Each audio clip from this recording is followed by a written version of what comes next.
Hi there, my name is Neil Bacon, the Rabbi from another planet. Please like, share, and subscribe, and ring the little bell so you're notified when new videos drop. And we are living in strange times. I think it's fair to say we are living in strange and bizarre times. Are we living in strange times since the beginning of 2020? Well, I think that's a pretty fair argument. Have we been living in strange times since late 2016?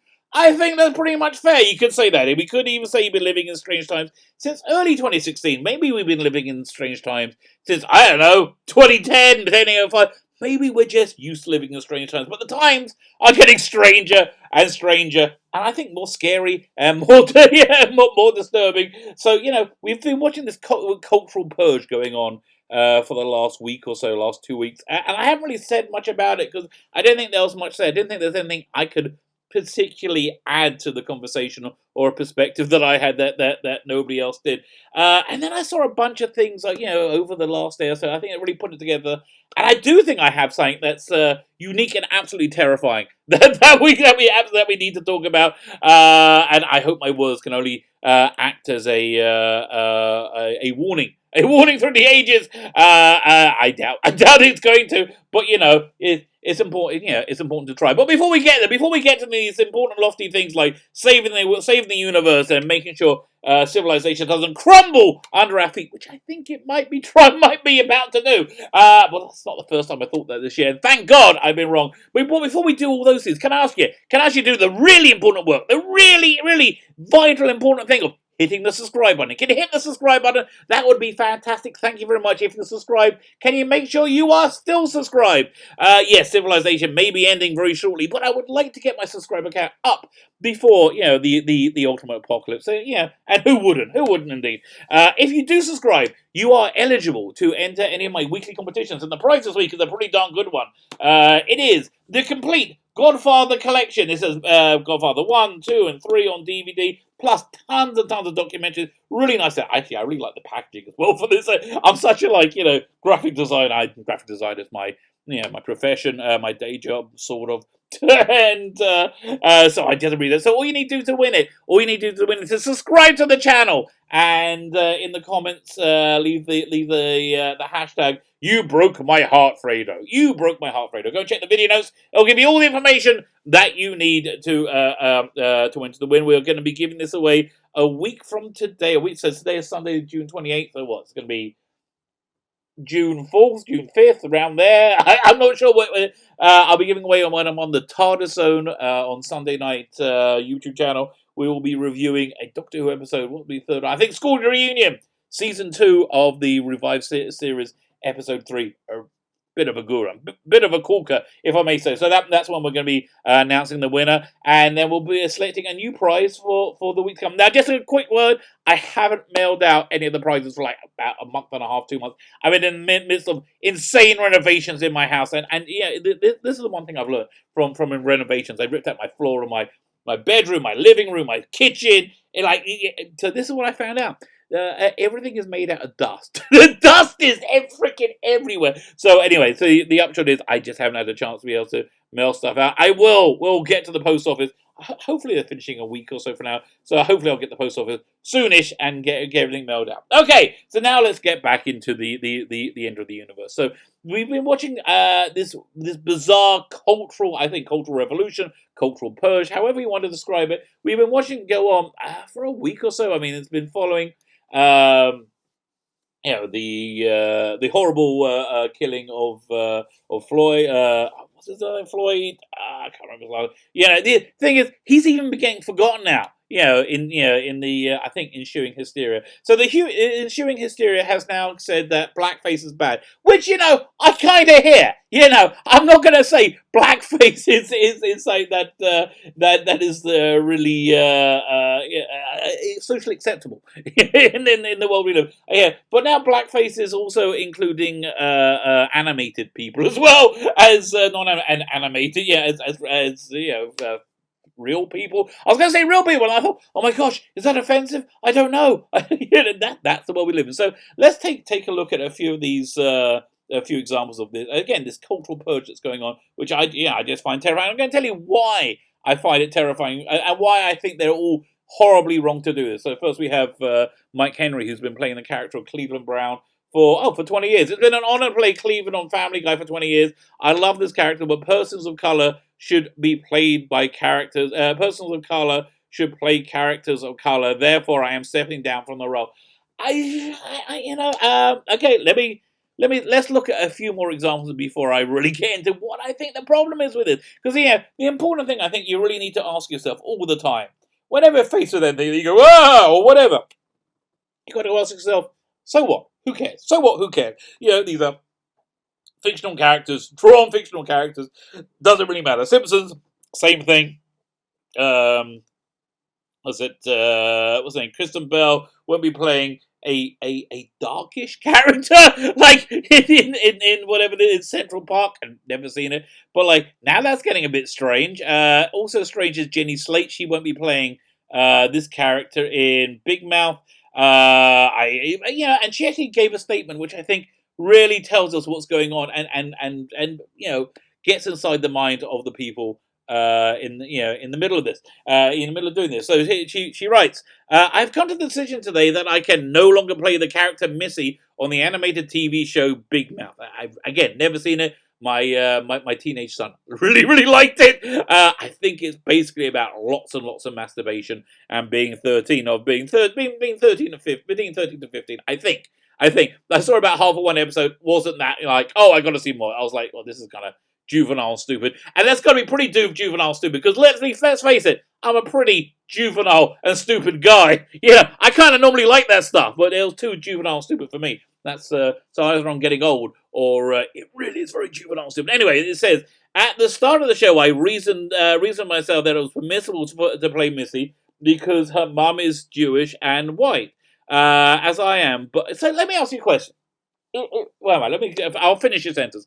But Missy is also black. So let me ask you a question. So can Missy now only be played by somebody whose skin is dark, whose mother is Jewish and white, and father is black? Is that the casting pool they can pull from? I don't think so. I think the casting pool is anybody whose skin color is black. Because I don't see this going. I don't see like this move to recast James Earl Jones, for example, from doing Darth Vader's voice, who was clearly a white person. If you've seen, Hayden Christensen, it was clearly a white person. Maybe they want to remake the sequels with a black person playing. Yeah, I can see that being more probable. I don't see any call to recast that. And again, let's listen to what she has to say, and I'm going to go into the reasons why she's so incredibly wrong and doing the opposite of what I think she wants to do. Actually, I'm not sure about it. I'm not sure she's doing the opposite of what she wants to do, because I'm going to tell you what I think she wants to do as we go. I acknowledge how my original reasoning was flawed. No, you can acknowledge how you think it's flawed, but you are wrong. That existed as an example of white privilege. No! It didn't exist as an example of white privilege. It existed as an example of a woman who I believe worked hard, was talented, and was lucky, and got breaks and managed to get cast in a TV show. I don't think your white privilege gave you this role. I don't think so. And that in me playing Missy, I was engaging in an act of erasure of black people. So again, asking you, is the only person who can now play Missy somebody with dark skin, with a black father and a white mother who is Jewish? We got to do that. I mean, like, is that really where we are? You understand? Actors aren't really the people on the TV shows or in the cartoons. They're just pretending. You understand that? I don't think Hollywood does understand that. I don't think they understand it at all. I was engaged in black erasure. Ending my portrayal of Missy is one step in a lifelong process of uncovering the racism in my actions. So the reason I think this is really, really terrible, again, so what, who cares? The reason I think this is really terrible, and the reason why I don't think Jenny Slate should do this, and I don't think, was it Family Guy or Simpsons should be doing any of this, because when, what's his name, Ted Henry, whatever his name is, played Cleveland, or when Hank Azaria played Apu, they weren't looking at the skin color of the person they were playing. They weren't playing, oh, I'm a white person playing an Indian person, I'm a white person playing a black person. No, they saw themselves, I'm an American playing another American. And see, that is the greatness of America. They saw themselves not through as these meaningless divisions, because at the time they're making it, America, I think, had become somewhat of a racist state. I mean, look, racism always exists, always will exist, but I just don't think it's a very potent, a potent force. It's just insane. And this is a massively retrograde step in my way. This is a step towards segregation, towards seeing irrelevant, deeply immoral. Yeah, it's deeply immoral to look at these differences between us. That's how I was raised in the 80s, and I don't understand how people are not being raised that way today. But I don't think you're really thinking this through. I don't really think you're thinking this through. As I look back on the nature and emergence of my own voice in comedy, I know I have made mistakes along the way. I can't change the past. Please don't cancel me. I can't change it. And here's the truth. Once you kowtow to the mob, I don't think you're kowtowing to the mob. I think Jenny Slates really wants to be a part of the mob. She really wants to be accepted by the mob. She's not bending the knee to the mob. She wants to be the mob. And once you're part of the mob, or if you even just bent your knee to the mob, then the mob will destroy you if you do anything. If you act out your conscience and you say, I don't think this is right, and that's not what the mob thinks, they will destroy you. Really? You don't think so? We've seen it so many freaking times before. I can't change the pod. Please don't cancel me. Well, I can take accountability for my choices. I will continue to engage in meaningful anti-racist action. Well, this actually is a meaningful racist action. To be thoughtful about my message in my work. I don't, again, you're being thoughtful in that you want to be part of the mob. You want to be part of the mob, as does Kirsten Bell, as does the makers of The Simpsons, as does the makers of Family Guy. They want to be part of the mob because they live in the mob. I will continue engaging to be thoughtful about message in my work. To be, you see, the more thoughtful you are about the message in your work, what you're saying there is you're going to be very conscious of any offense that your work might cause. And I'm going to suggest that's going to make your work suck. That's going to make your work unwatchable, which I think is the plan. I think it's what they really want to do. I think they want to make a cultural vacuum and fill it with something new. Don't think so? Don't touch that dial. And to take responsibility for the ways I am part of the problem. You are part of the problem right now. Again, the mob is the problem. Most importantly, though, to anyone I've hurt, well, you hurt me. I am so very sorry. Black voices must be heard. Okay, Black Lives Matter. Fine. Again, you can't go against the mob. So yeah, more of this cultural erasure is over here. South Park. South Park is getting rid of 5 episodes because they had the temerity of pointing their finger at cancel culture when it first reared its head. When you weren't allowed to offend one group based on one religious group, where you could have offended everybody else, they're going to remove those episodes. The thing that made HBO Max want to buy South Park, that they were intelligent and on the cutting edges of comedy, and they were thoughtful, and they weren't alienating to half the bloody country. No, screw that. Let's get rid of that. What's over there? We got, and then we got Spike Lee. Spike Lee says the foundation of the United States of America is immoral. Well, again, this is a bait and switch. This has just come from a deep ignorance of history, in my opinion. He says the foundation has been shaken from day one. The country was based on stealing land from native people and genocide against native people, coupled with slavery. That's how the country was built. That's how every freaking country was built, including current countries right now. And if you're looking at skin color and only skin color, if you're looking at skin color, which you are, which is insane, then look at the countries where the skin color is predominantly black, like yours, like Africa. Really? And do you think, where do you think is a more moral and stable country? Do you think America, or do you think any nation in Africa? Really? I would have to guess that America will be slightly more moral. How many of us grade school were taught that George Washington cut down the charity when asked, I cannot tell a lie. I chopped down the charity. How many of us taught that George Washington owned 123 slaves? That was the economic reality of the time. And America was on the forefront of changing that reality, of changing that by being I think the spearheaded country to abolish slavery. But no, because it has something bad in the past, it must all be bad. Again, compare it to other countries. that are predominantly black in currently today, which I think is a terribly, terribly, horribly racist thing to do. But this is what Spike Lee wants to do, and I think you'll see America to be a more moral place today and always. Even back then, America of the 1850s, or what was it, 1880s? America of the 1880s is probably a more moral country than the vast majority of African states today. But no, because you want to do this cultural erasure, this cultural purge, and I think that's what's that is what's fueling it. So again, the question is, so what? Who cares? So what? Who freaking cares? Who cares that that statues are being torn down, that our culture is being erased? Who cares? What difference does it make? And I saw this clip this morning, posted on Jason Scott's Facebook profile, Facebook page, who's got a pretty good YouTube channel. You should subscribe to it if you're not already subscribed. He's a very, I would say, thoughtful critic. So yeah, and this thing really, this thing really, yeah, this clip really disturbed me, really scared me, because this is something that I know about personally. So let's hear what this young lady has to tell us, and I think it's something quite important that we should all listen to. Why do I even worry about some silly little statues coming down or some silly little street names changing?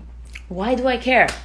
It's because the last time I didn't care about this, I was a teenager. I have already lived through this thing when I was living in Venezuela. Statues came down. Chavez didn't want that history displayed. And then he changed the street names. Then came the curriculum. Then some movies couldn't be shown on certain TV channels. And so on and so forth. You guys think it can't happen to you? I've heard this so many times.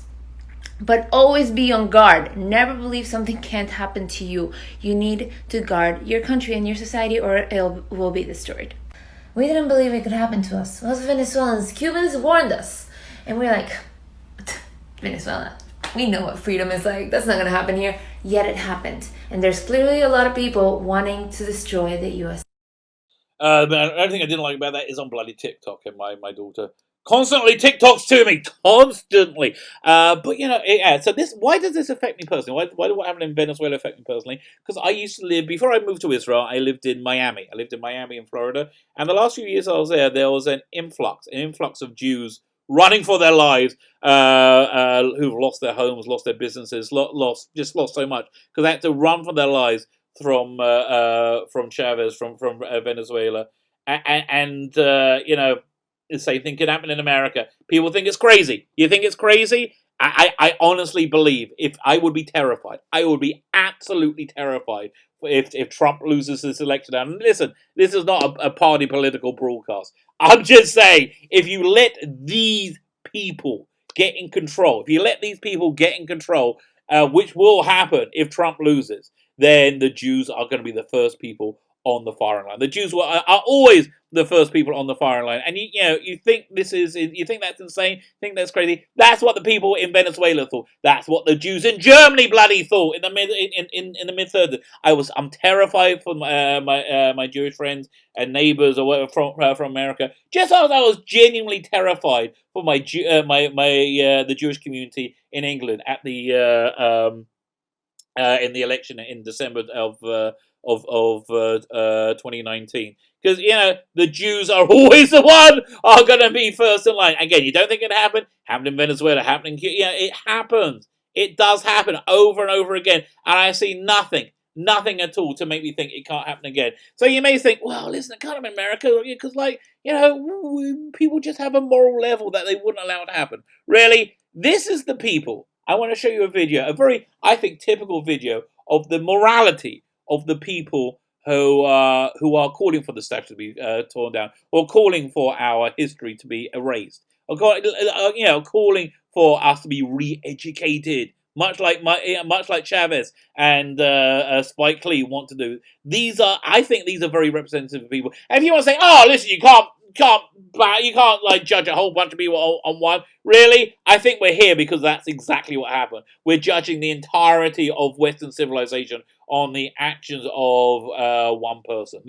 We're calling the entirety of Western civilization racist. And you know what? Listen, I am not closed-eared, closed-minded to the outrage that Black America felt at the death of Floyd. I'm really not. And I would recommend, if you haven't seen it, go and find a video by Dave Chappelle. It's on YouTube. It's free, which explains, which again, he's on the other side of the political spectrum from me. But the absolute truth and honesty that he said, that he spoke, really just resonated and rung true. So I'm not close-minded to it. So, because there is a genuine, there's a genuine cause there. Obviously there is. But this cause has been taken over by these people. By these people, which I'm going to show you a clip of right now.